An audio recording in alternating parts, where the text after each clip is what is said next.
నమస్తే అందరికీ, welcome back. ప్రతి ఇయర్ నా బర్త్డేకి తిరుపతి వెళ్ళడం అలవాటైపోయింది, కానీ ఇయర్ కుదరలేదు. సో ఐ థాట్ ప్రశాంతంగా నువ్వు ఎంత భక్తితో దేవుడికి దండం పెట్టుకుంటున్నావు అన్నది ఇంపార్టెంట్. ప్లేస్ అనేది ఇట్స్ ఓకే, నెక్స్ట్ టైం కుదిరినప్పుడు ప్రశాంతంగా తిరుపతి కూడా వెళ్దాం అనుకున్నాను. అలాగే లోకల్లో ఉన్న టెంపుల్కి వెళ్ళి దండం పెట్టుకొని నా బర్త్డే రోజు మంచిగా నా ఫ్రెండ్తో కలిసి ఏదో కొంచెం సర్వీస్ చేశాను, అంటే మజ్జిగ సరఫరా చేశాను అంతే. దానికి ఆంటీ అంకుల్ మెచ్చుకొని ఒక తులసి మొక్కని గిఫ్ట్గా ఇచ్చారు. I felt really precious. అది ఒక పెద్ద గొప్ప గిఫ్ట్ నాకు నా బర్త్డే రోజు. I felt really happy. And evening మా ఫ్రెండ్స్ బయటకు వెళ్దామన్నారు, కానీ అది కూడా క్యాన్సిల్ అయింది. So I felt it's okay అని మా రిలేటివ్స్ అందరు బ్లెస్సింగ్స్ తీసుకొని ఇంట్లోనే ఒక చిన్న కేక్ కట్ చేశాను. And I ended the day with gratitude.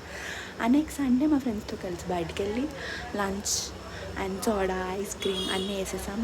ఆ తర్వాత ఒక చోట కూర్చుంటే ఒక చిన్న తమ్ముడు వచ్చి, అక్క వాటర్ యాపిల్ తినడక్క బాగుంటుంది అని చెట్టుకి తెంపి మరీ వచ్చి నా చేతిలో పెట్టాడు. Really felt very good. And చిన్న కేక్ కట్ చేసి we ended that day. So grateful and happy.